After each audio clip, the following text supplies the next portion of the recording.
Student, good morning to all of you. आज जो है बेटा आपका 9th और 10th क्लास का हमारी क्लास में स्वागत है। तो सबसे पहले मैं आपको ये बताना चाहूँगी कि 9th और 10th यानी कि 6th क्लास से 10th तक का जो टॉपिक हमारा रहता है संज्ञा, वो सभी क्लासेज में होता है। यहाँ तक कि 3rd क्लास से जो है स्टार्ट हो जाते हैं आपके नाउन यानी कि संज्ञा।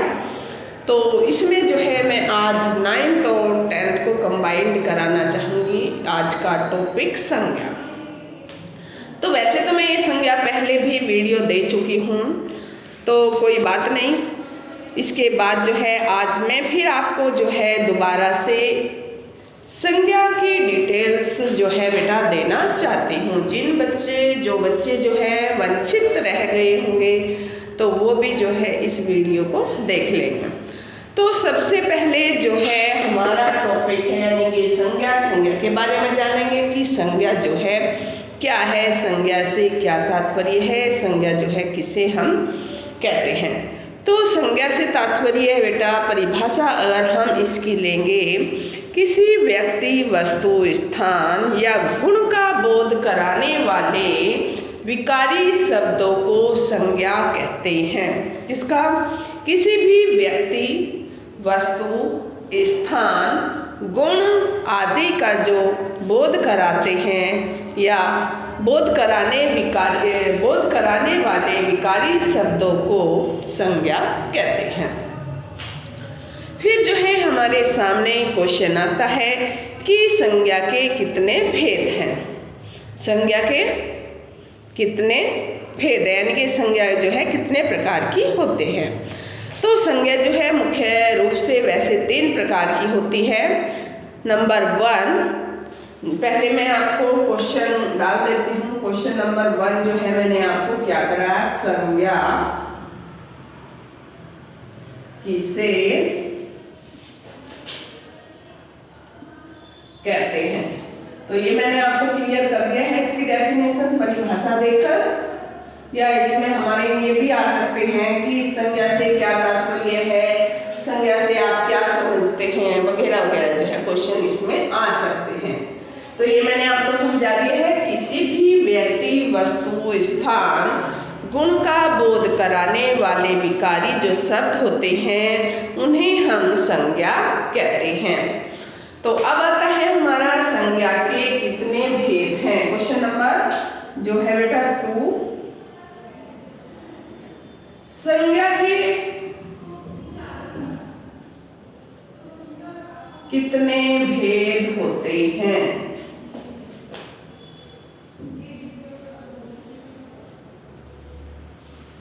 संज्ञा के कितने भेद होते हैं।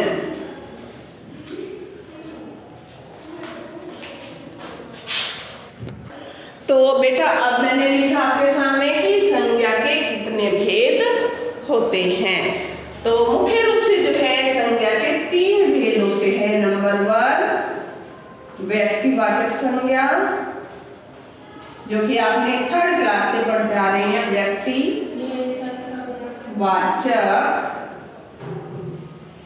संज्ञा। सेकंड, जातिवाचक संज्ञा।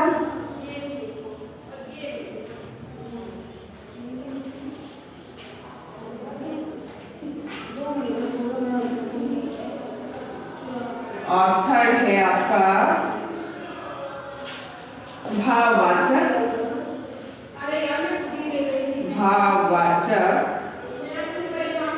संज्ञा।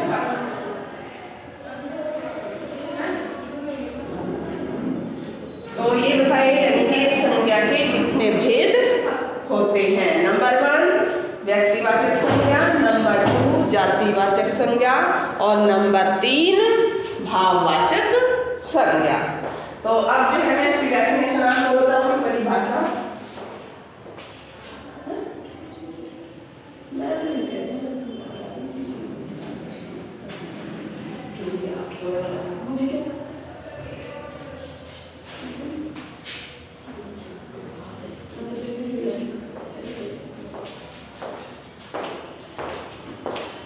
तो आपने लिखा होगा कि व्यक्तिवाचक संज्ञा, सेकेंड जातिवाचक संज्ञा, थर्ड भाववाचक संज्ञा।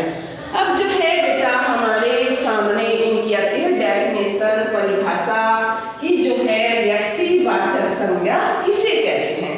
तो सभी बच्चे ध्यान से सुनेंगे। किसी भी एक व्यक्ति, वस्तु, स्थान का जो बोध कराते हैं जो शब्द, यानी कि उन्हें हम व्यक्तिवाचक संज्ञा कहते हैं। फिर एक बार मैं आपको बताना चाहूँगी, किसी भी एक विशेष व्यक्ति, वस्तु, स्थान आदि का बोध कराने वाले शब्दों को व्यक्तिवाचक संज्ञा कहते हैं। जैसे मोहन, दिल्ली,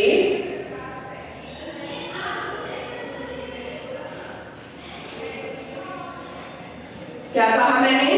किसी भी एक विशेष व्यक्ति, वस्तु, स्थान, यानी कि मेज, यहाँ पर आ गया मेज, तो स्थान आदि का बोध कराने वाले शब्दों को क्या कहते हैं? व्यक्तिवाचक संज्ञा कहते हैं। तो इसमें जो है बेटा मैंने आपको बताया कि व्यक्तिवाचक संज्ञा किसे कहते हैं और इसके जो है यानी कि उदाहरण मैंने आपको दे दिए हैं। अब आता है हमारे सामने सेकंड नंबर यानी कि जातिवाचक संज्ञा। तो क्वेश्चन है हमारे सामने कि जातिवाचक संज्ञा किसे कहते हैं। तो इसकी डेफिनेशन जो है हम किस प्रकार देंगे? तो इसकी डेफिनेशन यानी कि जिस संज्ञा से किसी जाति के संपूर्ण पदार्थों पदार्थ समझते हैं आप का बोध होता है, उसे हम जातिवाचक संज्ञा कहते हैं। जैसे जातिवाचक संज्ञा में नदी, नहर, मेज, तांबा, लोहा, तो इस प्रकार का जो है नगर, मनुष्य, गाय, पशु, पक्षी आदि जो है कोई भी यानी कि संपूर्ण जाति के कुछ भी इसमें आ सकता है। तो इसे हम क्या कहेंगे? यानी कि जातिवाचक संज्ञा, जिसमें संपूर्ण जाति का जो है बोध होता है उसे हम जातिवाचक संज्ञा कहते हैं। तो इसके उदाहरण मैं आपको देना चाहूंगी, जैसे नदी, गंगा, मनुष्य, पशु, पक्षी, पहाड़ आदि। तो यानी कि बेटा इसमें जो है जो मैंने यहाँ पर नाम लिखे भी नहीं है वो भी इसमें आते हैं। तो ये क्या यानी कि संपूर्ण जो विश्व में संपूर्ण जाति है उनका बोध कराने वाले शब्दों को हम जातिवाचक संज्ञा कहते हैं। तो नेक्स्ट आपका आता है कि भाववाचक जो है बेटा संज्ञा किसे कहते हैं। भाववाचक यानी कि जिस संज्ञा से किसी भाव, गुण, दोष का या स्वभाव का जो है बेटा बोध होता है उसे हम भाववाचक संज्ञा कहते हैं। किसे? कि जिस संज्ञा से किसी भाव, गुण, दोष तथा स्वभाव आदि का जो है बोध होता है उसे हम भाववाचक संज्ञा कहते हैं। तो इसके उदाहरण भी आप जानेंगे, जैसे बुढ़ापा, सुख, मानवता, बुढ़ापा, मानवता,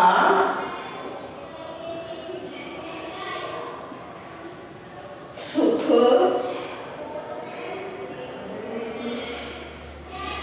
बुढ़ापा, मानवता, सुख आदि जो है ये किसके अंतर्गत आते हैं? भाववाचक संज्ञा के अंतर्गत। जैसे बुढ़ापा है हमारा, तो इससे अगर हम व्यक्तिवाचक संज्ञा में बदलेंगे बूढ़ा हो जाएगा हमारा, ठीक है। तो इस प्रकार जो है इसको हम भाववाचक संज्ञा कह सकते हैं। तो जिस संज्ञा से किसी भाव, गुण, दोष तथा स्वभाव आदि का जो है बेटा बोध होता है उसे हम भाववाचक संज्ञा कहते हैं। जैसे मैंने आपको उदाहरण दिए, बुढ़ापा, सुख, मानवता, चंचलता, पंडिताई आदि जो है इसके अंतर्गत आ जाते हैं। यानी कि ये उदाहरण जो हैं ये सब इसके अंतर्गत आते हैं। तो इसके बाद जो है हमारे सामने टॉपिक आता है भाववाचक संज्ञाओं की रचना। किसकी? भाववाचक जो संज्ञाएं होती हैं उनकी रचना जातिवाचक संज्ञा से और विशेषण से किस प्रकार की जाती है। यानी कि भाववाचक संज्ञाओं का निर्माण जातिवाचक संज्ञा से, विशेषण से और क्रिया में जो है बेटा प्रत्यय लगाकर होता है। एक बार फिर सुनेंगे आप। भाववाचक संज्ञाओं का निर्माण जातिवाचक संज्ञा से, विशेषण से और क्रिया से प्रत्यय लगाकर जो होता है उसे हम भाववाचक संज्ञा की रचना कहते हैं। तो ये आपने उतार लिया होगा, इसको जो है मैं इरेज कर देती हूँ। अब जो है भाववाचक संज्ञा की रचना किस प्रकार की जाती है वो हम आपको बताने वाले हैं।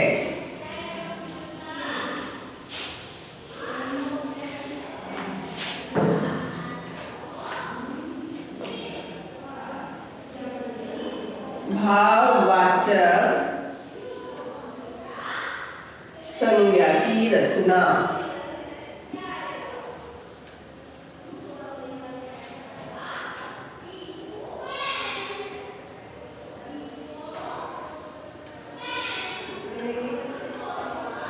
भाववाचक संज्ञा की रचना,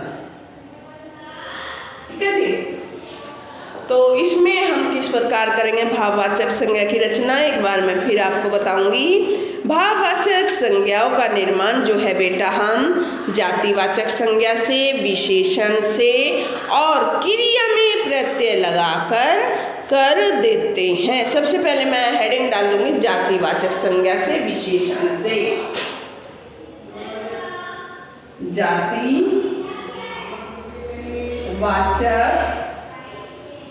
संज्ञा से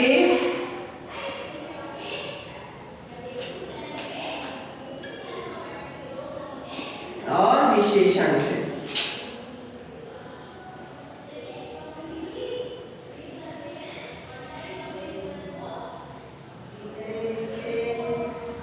विशेषण से, ठीक है। तो जातिवाचक संज्ञा में हम सबसे पहले क्या लिखेंगे, जैसे बूढ़ा, तो उससे क्या हो जाएगा हमारा बुढ़ापा। बूढ़ा, बूढ़ा से क्या बन जाएगा बुढ़ापा। अब विशेषण से हम कैसे करेंगे आप ये देखेंगे। चतुर, चतुर, चतुराई,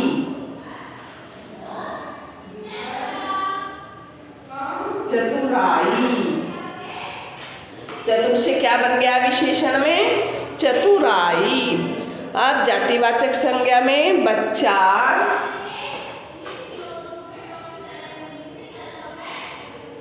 बचपन।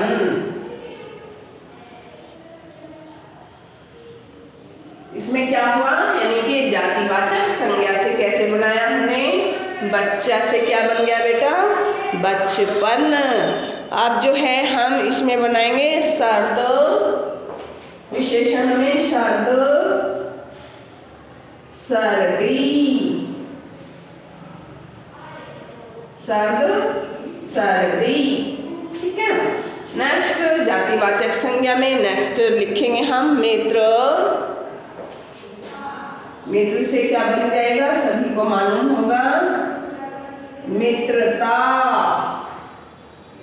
मित्र से क्या बन जाएगा मित्रता, ठीक है। अब विशेषण में आगे हम लिखेंगे, क्या लिखेंगे मीठा, मिठास।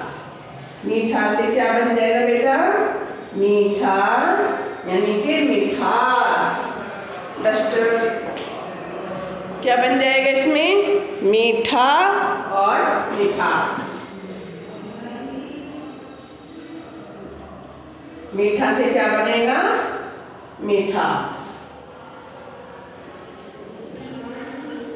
तो इस प्रकार जो है बेटा ये हमने जातिवाचक संज्ञा से भाववाचक संज्ञा की रचना की है, और उधर जो है हमने विशेषण से किसकी? भाववाचक संज्ञा की रचना की है। अगर हम अब लेते हैं, मैंने एक टॉपिक और बताया था कि क्रिया से भी जो है भाववाचक संज्ञा की रचना होती है। एक बार फिर मैं बताऊंगी। भाववाचक संज्ञाओं का निर्माण जातिवाचक संज्ञा से, जैसे हमने सामने बोर्ड पर उदाहरण दिया है जातिवाचक संज्ञा से, बूढ़ा से बुढ़ापा, बच्चा से बचपन, मित्र से मित्रता। तो ये किसके कारण हुआ? यानी कि जातिवाचक संज्ञा से। फिर जो है आपके सामने विशेषण से किस प्रकार किया है? चतुर से चतुराई बन जाता है, सर्द से सर्दी और मीठा से मिठास। तो ये क्या है?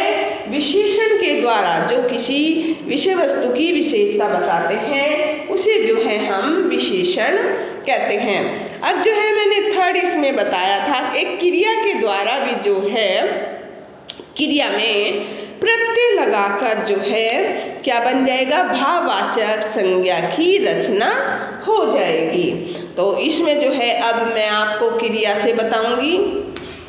क्रिया से क्रिया लगाकर जो है हम भाववाचक क्रिया से, तो इसके कुछ मैं आपको उदाहरण दूंगी कि क्रिया से जो है हम किस प्रकार भाववाचक संज्ञा को बदल सकते हैं। जैसे इसमें आ गया हमारा सजाना।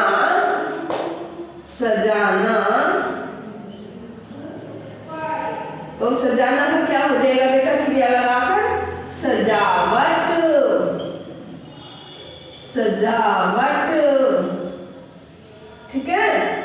और अगला जो है इसमें यानी कि आ जाएगा आपका दौड़ना। दौड़ना से क्या बन जाएगा हमारा? दौड़ना। दौड़ना से क्या बनेगा? दौड़। किसके द्वारा?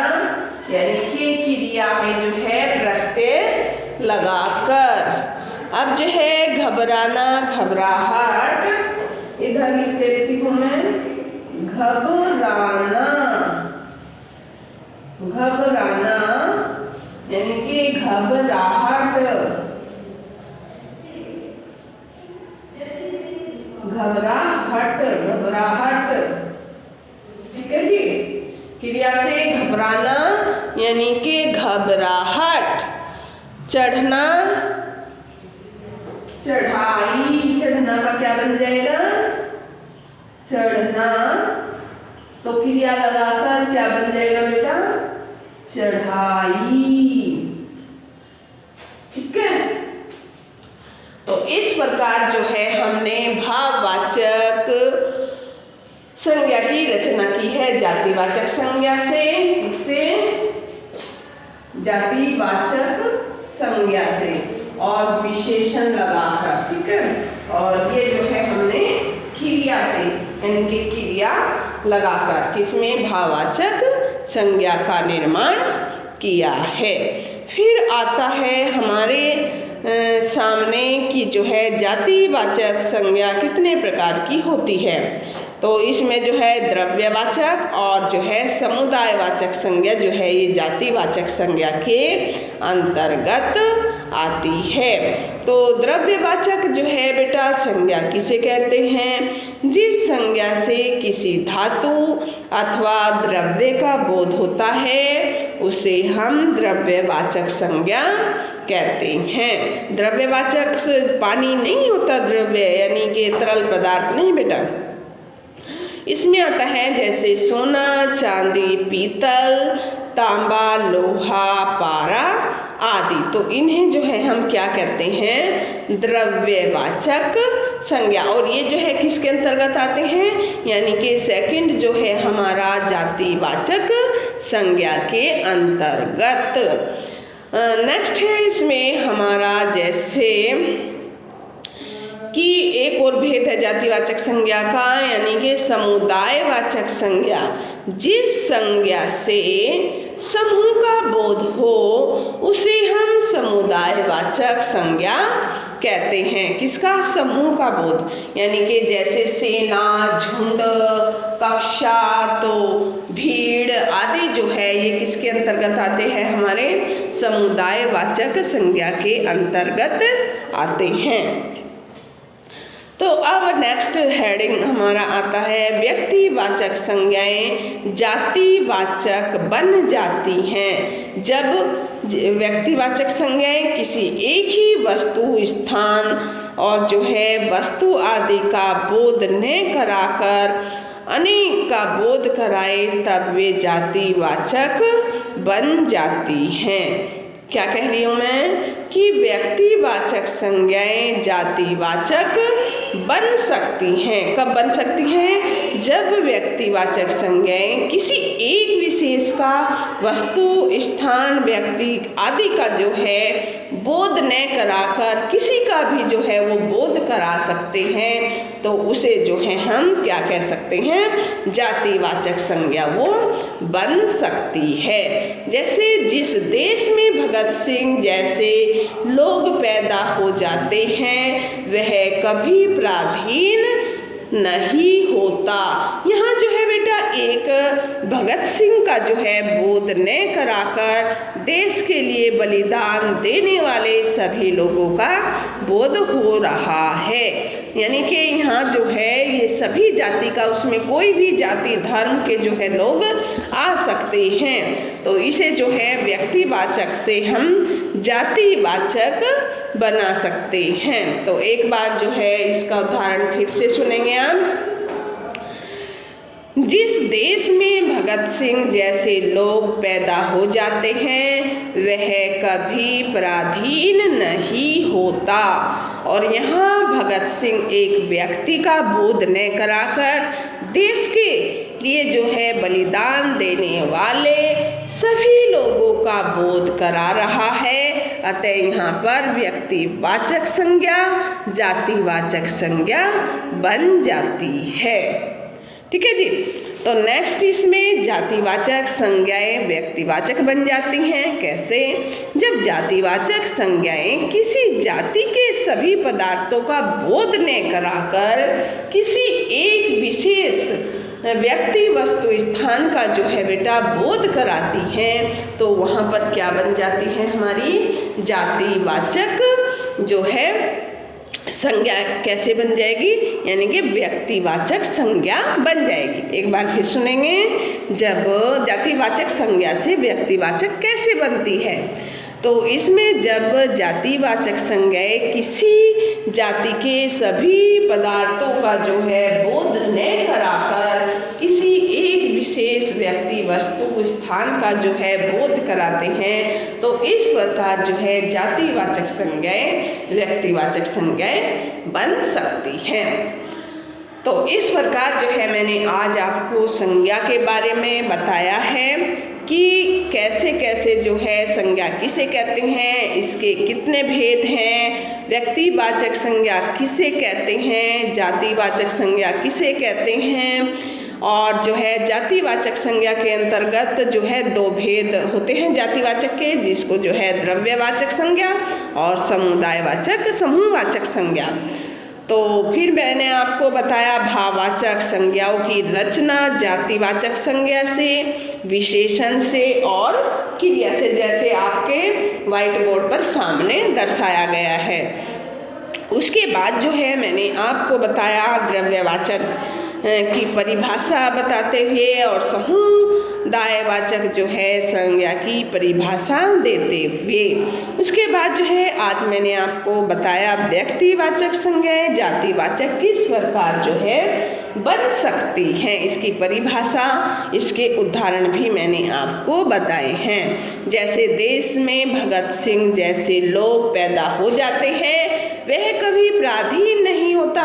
यहाँ भगत सिंह जो है एक व्यक्ति का बोध न कराकर देश के लिए बलिदान देने वाले सभी लोगों का बोध करा रहा है। तो यहाँ पर व्यक्तिवाचक संज्ञा जो है जातिवाचक बन जाती है, क्योंकि इसमें सभी लोगों का जो है बोध हुआ है। फिर मैंने आपको बताया कि जातिवाचक संज्ञाएं व्यक्तिवाचक बन जाती हैं। तो यानी कि जब जातिवाचक संज्ञाएं किसी संपूर्ण जाति का बोध नहीं कराकर किसी एक विशेष व्यक्ति, वस्तु आदि का जो है बोध कराते हैं, तो इस प्रकार जो है जातिवाचक संज्ञा व्यक्तिवाचक बन जाती है। नेक्स्ट है आपका लास्ट, इसमें संज्ञा में भाववाचक संज्ञाएं जातिवाचक कैसे बन जाती हैं।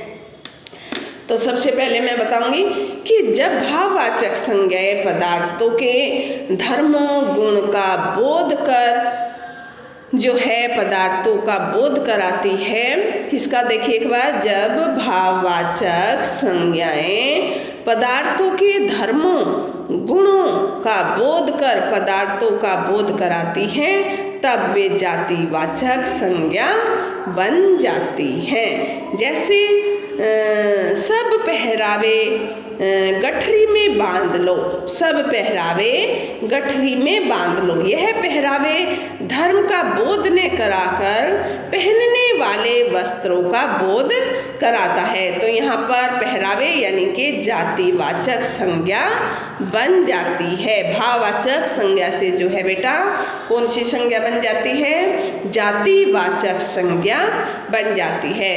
तो आज जो है ये 9th और 10th क्लास में मैंने आपको संज्ञा का टॉपिक कराया है और किस प्रकार जो है हम भाववाचक संज्ञा की रचना करते हैं, इसमें जातिवाचक संज्ञा से, विशेषण से, क्रिया के द्वारा कैसे इसमें परिवर्तन हो जाता है। तो ये डिटेल मैंने आपको कंप्लीट कराई है। तो आज जो है 9th और 10th के लिए बेटा इतना ही। Have a nice day, take care.